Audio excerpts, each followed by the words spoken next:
Neste programa, eu vou entrevistar o repórter fotográfico Roberto Stuka, presidente da LabreDF, a Liga de Amadores Brasileiros de Radioemissão. Vamos conversar sobre a situação do radioamadorismo hoje no Brasil. Stuka, muito obrigado por ter atendido o nosso convite. Eu queria que você comentasse em que situação se encontra o radioamadorismo no Brasil hoje, você que há muito tempo é praticante do radioamador. O radioamadorismo, como o nome já diz, é amador, é um hobby, mas é um hobby de utilidade pública, é um hobby que salva vidas. Nós temos um lema, né? Quem não serve para servir, não serve para viver. Então você imagine que a gente se integra, não se cobra nada. Fazemos assiso, ajudamos as Forças Armadas, a Força Aérea, desastres, sinistros. Nós participamos junto ao Ministério da Integração Nacional, com o sistema de defesa civil no Brasil. Quando tem as catástrofes, nós estamos ali nas comunicações, não só nas comunicações, mas também nos DX, nas expedições, nós participamos de expedições, ativamos ilhas para o Brasil. O que chama DX? DX são contatos à distância. DX, contatos à distância. Então você vai falar com o país. Você pode falar no inglês, no francês, na língua local do colega. Você começa a treinar línguas, você começa a falar com outras pessoas. Você se integra, conta o Brasil, conta como é que está Brasília, você conta o Brasil, como é que anda. E você diria que o radioamadorismo ele está em ascensão ou em declínio? Ele não está em declínio. Ele houve, assim, vamos dizer, um primeiro impacto quando veio a televisão, quando veio os sistemas digitais, essa coisa toda, o radioamadorismo deu uma claudicada. Depois ele se integrou. Hoje nós fazemos sistemas digitais, nós fazemos PSK-31, tudo através do sistema de computação. Então, o que você chama PSK-31? A PSK-31 é um sistema que você usa sinais de rádio junto com o computador. Você acopla o computador ao seu sistema de rádio. Você antigamente fazia CW com manipulador, você manipulava. Hoje você faz através de um computador. Sei. Que decodifica o CW. Você hoje faz fonia, faz concursos, você grava a sua voz e participa dos concursos. O Brasil está muito bem desses concursos mundiais, que são, vamos dizer assim, vários países, vários radioamadores no mundo todo, competindo para ver quem fica na primeira classificação, primeiro, segundo, terceiro, quarto lugar. Mas competindo em que sentido? Qual é a competição em si? É um conteste. Você representa seu país e os outros países juntos. São vários países, o mundo todo junto. Então você imagina aquela, vamos dizer assim, um mundo de radioamadores falando o mundo todo mundo conversando um com o outro, dando conteste, falando dos contestes, participando. E o Brasil é bem representado. Inclusive, os americanos, o maior número de radioamadores no mundo são os americanos. E os japoneses agora que estão começando a se dedicar mais ao radioamadorismo. E a internet? Qual foi o impacto da internet sobre o radioamadorismo? Facilitou. Mas no início era mal compreendida a internet, porque os radioamadores tinham mas não digo que eram os arcaicos, mas eles trabalhavam mais com válvulas, com rádio, agora está mais moderno, estão com chips. Então a gente acompanhou a evolução. Hoje a gente faz além de fazer isso, faz DX Star, você pega o seu rádio, com o GPS, você localiza um satélite e fala com os colegas do mundo todo ali. Você consegue se fazer ligações, você consegue atingir um satélite, você consegue falar com a Austrália, com o Japão, com a China, como se estivesse aqui no Brasil. Sei. E que exemplos de utilidade, casos assim famosos em que os radioamadores tiveram um papel importante? O caso do radioamador, que estava na frequência, porque tem rodadas. As rodadas você participa de tarde, de noite, um grupo de radioamadores se interligando e falando com o Brasil. A integração nacional nas rodadas. E o caso do avião da Gol, o voo 1907, que um radioamador de Alexandria estava no rádio numa rodada, quando o fazendeiro da fazenda lá de Mato Grosso, onde explodiu o avião, comunicou que havia uma explosão que ele teria que comunicar. Então, esse radioamador foi a primeira pessoa que alertou as autoridades de Brasília e do Brasil que havia um acidente com um avião, não sabia como nenhum, mas já estava a localização. Aí depois foi localizado que foi o avião da Gol que explodiu no Mato Grosso. E na fazenda, a fazenda foi o radioamador, o rádio que estava na fazenda, ele entrou na frequência do radioamador, porque quando existem as leis que nos permitem, quando tem um sistema de emergência, você pode usar as frequências oficiais. Aí você pode dar um alerta, que é o caso da Defesa Civil, você trabalha com a Defesa Civil. Quer dizer, nesses casos também de catástrofes e tal, vocês normalmente são acionados como um sistema alternativo de comunicação. De comunicação. Por exemplo, no caso do avião da Air France, né, em Fernando de Noronha. Um colega nosso, o Sampaio, ficou ali dando apoio logístico para a localização dos destroços do avião. É o caso do bug do milênio. Em 1999, o Ministério da Defesa, junto aos radioamadores, criamos uma força-tarefa e que ficamos ali com 69 estações no Brasil todo. E também os outros países também fizeram a mesma coisa. No bug no milênio, em 1990, no dia 31 de dezembro de 99, nós tínhamos uma estação junto ao Ministério da Defesa, alerta a qualquer problema que tivesse, nós tínhamos operadores com geradores para não ter problema de eletricidade, não ter problema... Porque quando tem uma catástrofe, a primeira coisa que acontece é que os telefones ficam mudos e as comunicações não têm luz. Então, os radioamadores aí é que entram para fazer o serviço de socorro de emergência. E como é que foi o exemplo lá... Das Torres Gêmeas, do ataque lá, como é que foi a atuação do radioamadorismo? Quando houve o ataque nas Torres Gêmeas, que foi aquele caos, a primeira coisa que os Estados Unidos fez foi cortar os telefones, que podia ser terrorismo, como a realidade foi. Os telefones foram cortados de luz e tudo foi um caos. Aí o que aconteceu? Os radioamadores, com os HTs, com seus rádios, suas bases, estações básicas, ficaram intercomunicando com baterias, com pilhas, aí conseguiram socorrer. E, inclusive, a Rádio Nacional aqui de Brasília colocou um link com os radioamadores do Brasil, que os familiares estavam lá, queriam saber se estava vivo, se estava morto, se morreu, se está acidentado, como é que está.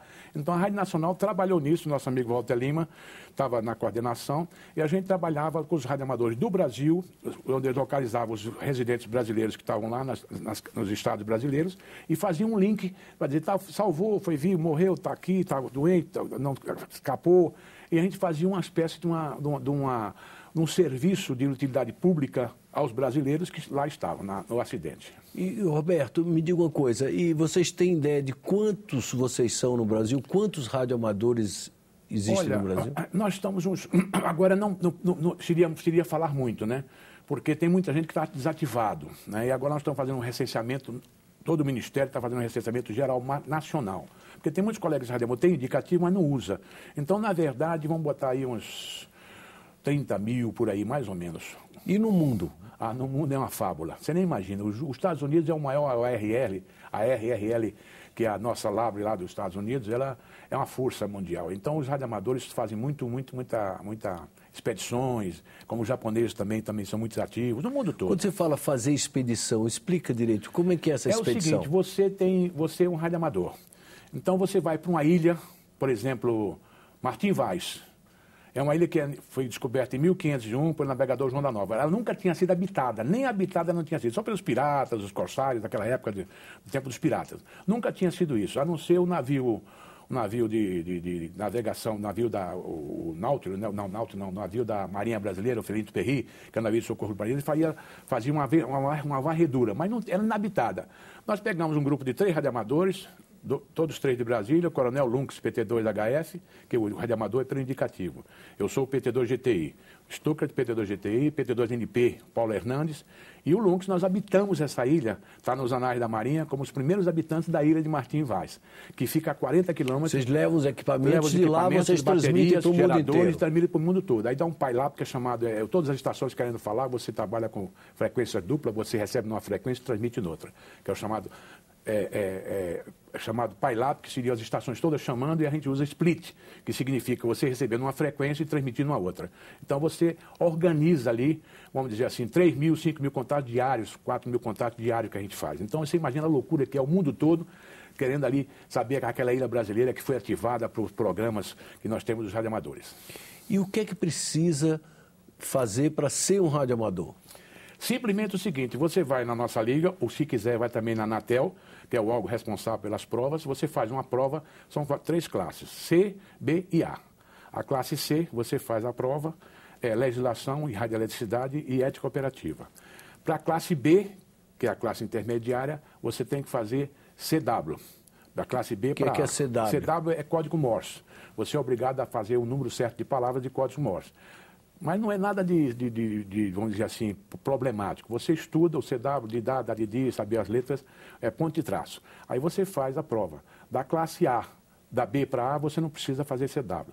Então são 3 classes. E a classe máxima é a classe A, B e C.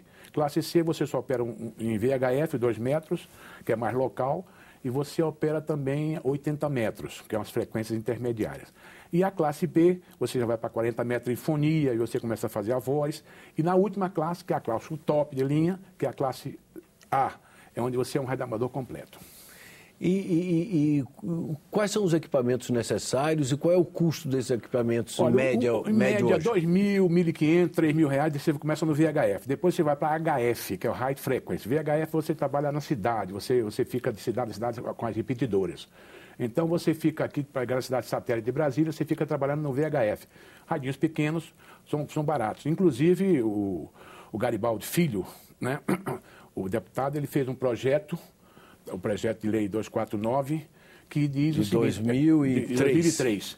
Ele fez esse projeto está na Câmara ainda, estudos, para dar isenção ao radioamadorismo, porque nós não temos equipamentos nacionais, tudo é importado. Então, esses equipamentos ficam caros. Evidentemente que cada vez que você galga uma posição, que você vai querer fazer satélite, você vai querer fazer a distância, as antenas, etc. e tal, as antenas do Brasil já tem muitos fabricantes, mas rádio eles não têm. Então, nós estamos com esse projeto... Está parado, não é que está parado, está trabalhando lentamente, é tartaruga, a parte de tartaruga, mas andando lentamente. Está na Câmara, no Congresso, para poder a gente conseguir obter a isenção. O Uruguai já usa isso, o seu radioamador.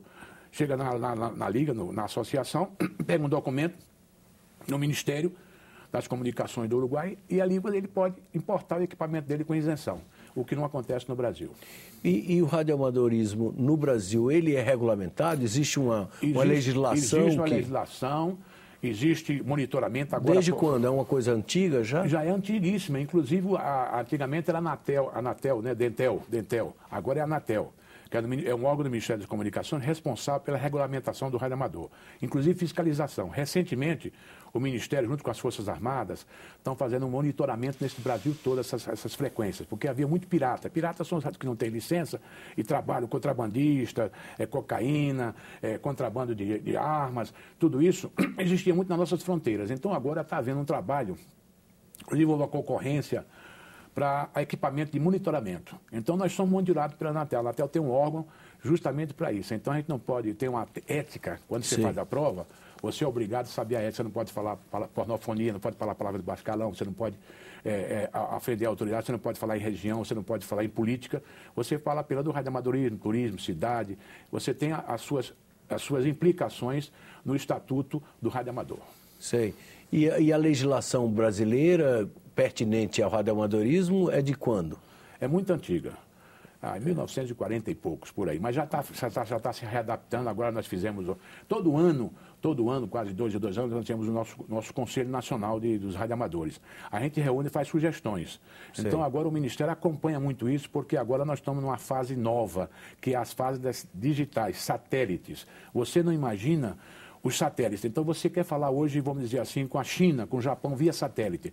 Então você pega seu computador, adapta ao rádio, e ele vai sair o sinal para você trabalhar D-Star, que é o mais em moda agora. Então você fala por via satélite, acionando as repetidoras no mundo todo. Então você consegue falar comodamente com o mundo todo, se integrando e falando. Então nós estamos agora começando a trabalhar nesse sentido de fazer os modos digitais. E estimula, naturalmente, a pessoa a dominar idiomas diferentes. Porque... Também. É o inglês e o francês que você fala fluentemente. O espanhol também, que é grande, né? Você já imaginou, eu como radioamador, meu indicativo é PT2 Golf Tango Índia. Aí eu estou numa frequência, um PILAP, significa várias estações querendo falar. Aí eu começo, Pavel, Tatiana, Duvá, Galina, Tamarivan, Miniaz, Avut e Roberto, Yagivu, V, Brasília. Eu me chamo Roberto, eu resido em Brasília. O Nais Plic Panay Apagodo, a propagação está maravilhosa. Padas Vasla, Operada Atmei, parabéns pela sua transmissão. Falando em russo vem para mim direito. Roberto, meus parabéns, você está lá falando russo, porque eu estou agradando ele está me agradando também, me recebendo, evidentemente, com algumas palavras em russo. Quer dizer que ele entende e você entende. Embora também você não fale fluentemente o russo, através dessa linguagem própria de vocês se comunicam. Exatamente. Você imagina o seguinte, você imagina falar em francês, você imagina você chegar e dizer bonjour, comment ça va? O colega vai querer também falar, muitas vezes ele fala uma palavra em português, obrigado, como é que vai? Existe uma integração, ele quer saber qual é a sua profissão, quer saber quantos filhos você tem, Ele quer saber da sua vida, quer saber como é que é o seu país. Então você faz uma integração, você faz uma mescla de sua profissão. Aí ele vai, muitas vezes ele é engenheiro, ele é técnico, muitas vezes ele é um chofer, muitas vezes ele trabalha com turismo, muitas vezes ele trabalha com cozinha, gastronomia. Aí você começa a discutir, daqui a pouco você diz para ele, olha, você, no final dos italianos, que são um povo muito assim, brincalhão, né? Você fala para o italiano no final, arrivederci, alle próximo, ó, quando doveste visitar Brasília, não risparmiar a tua garita às vezes, esse é meu gradito hóspede. Você fala isso por delicadeza. O que é que acontece? Vez por outra, eu estou na minha casa, eu moro no Lago Norte, aí vem um colega italiano batendo na porta, Roberto, eu sou no Giovanni, como vai, vou? Eu estou aqui, sou o gradito hóspede. Aí eu venho para aqui, fico uma semana na minha casa, eu conheço ele, vou para a Itália, fico na casa dele. É uma integração mundial. E você, por exemplo, todo dia entra e aciona seus equipamentos? Eu tenho uma rodada, chama Rodada dos Tabajaras, que é os paraibanos. Os paraibanos que estão fazendo essa rodada. Para ocupar as frequências, porque senão começam os piratas, começa o pessoal a ocupar as frequências. E aí a gente vai perder as frequências que são, vamos dizer assim, leis, uma certa faixa. Então, em 20 metros, às 6 horas da manhã, toda essa hora da manhã eu estou lá, fazendo uma rodada com os paraibanos, vem Paraná, na Rondônia, vem Bahia, vem Sergipe, vem Rio Grande do Sul, vem o Brasil todo, é uma rodada da integração nacional, a rodada dos Tabajaras, eu trabalho. Tem minha rodada do Beco, tem 36 anos de existência em 40 metros, é uma rodada que o Brasil todo está presente, então a gente faz, é por isso que quando tem um acidente, tem alguma coisa, os colegas, as autoridades vão na frequência, está acontecendo um acidente em tal lugar, e a gente põe toda a força-tarefa nossa para aquela localidade, que é o caso no Rio de Janeiro, nas enchentes que houve lá, nas tormentas, Cabo Frio, aquelas tormentas, aquelas loucuras que houve lá, os radioamadores foram inclusive homenageados recentemente pelo Ministério da Defesa, pelo Ministério da Integração Nacional, da Defesa Civil. Vários radioamadores receberam medalhas. Por quê? Porque eles foram trabalhar diuturnamente para socorrer as vítimas, mantimentos, essa coisa toda, dando suporte à Defesa Civil. Dando suporte à Defesa Civil. Nós somos membros participantes do Conselho Nacional de Defesa Civil. E quantas horas dura cada rodada dessa? É uma hora, geralmente uma hora para não ficar desgastante. É uma hora e pouco é rodada. Então chega o colega, dá bom dia, coloca à disposição o Estado.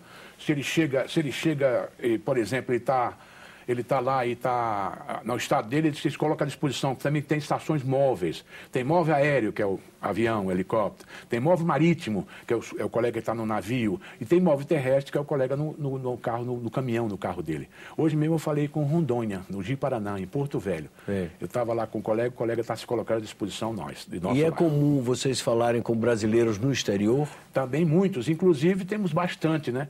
Quando tem uma catástrofe, por exemplo, agora na maratona, né? Os colegas pedem ajudas, né? As familiares. Então você faz uma cadeia de integração nacional, de socorro, você coloca o seu rádio à disposição. Porque a grande verdade é a seguinte, nós temos aquele lema, né? Quem não serve para servir, não serve para viver. Então nós estamos ali à disposição justamente para socorrer o colega do que for necessário. E as Forças Armadas brasileiras, elas oficialmente também atuam em redes de radioamadores? Atua, inclusive, vários oficiais. Aqui mesmo temos uma estação maravilhosa aqui no Comando Militar do Planalto. Nós temos várias estações. Tem o CVA, Concurso Verde e Amarelo, que o Exército faz. É um concurso nacional. Todos os radioamadores comparecem. Eu fiz agora um stander, a Labre do Distrito Federal participou do stand da Semana da Asa, né? Homenagem ao nosso Santos Dumont, patrono da Força Aérea Brasileira. Fizemos lá, ficamos aí uma semana, um sábado inteiro, nos portões abertos da base aérea. Ali nós fizemos demonstração de como se fala no rádio, VHF, UHF, como se faz, CW, os rádios antigos, mostrando a nova evolução do radioamadorismo. Foi bastante visitado nosso stand. Muito interessante. Pois então, quem quiser maiores informações deve acessar qual e-mail? Labre, www.labre-df.org. E vai lá, colega, e diz o seguinte, se quiser ser radioamador, nós temos aí cursos de radioamadorismo. Recentemente o Jeep Clube de Brasília, ele está fazendo prova agora, já passaram 20 e poucos sócios do Jeep Clube, para legalizar a situação. Vão ter repetidores, vão fazer expedições, vão fazer muita coisa, e eles estão lá fazendo prova na Labre, que é um convênio que a gente tem com a Anatel e que faz a prova na nossa liga, lá no setor de clubes.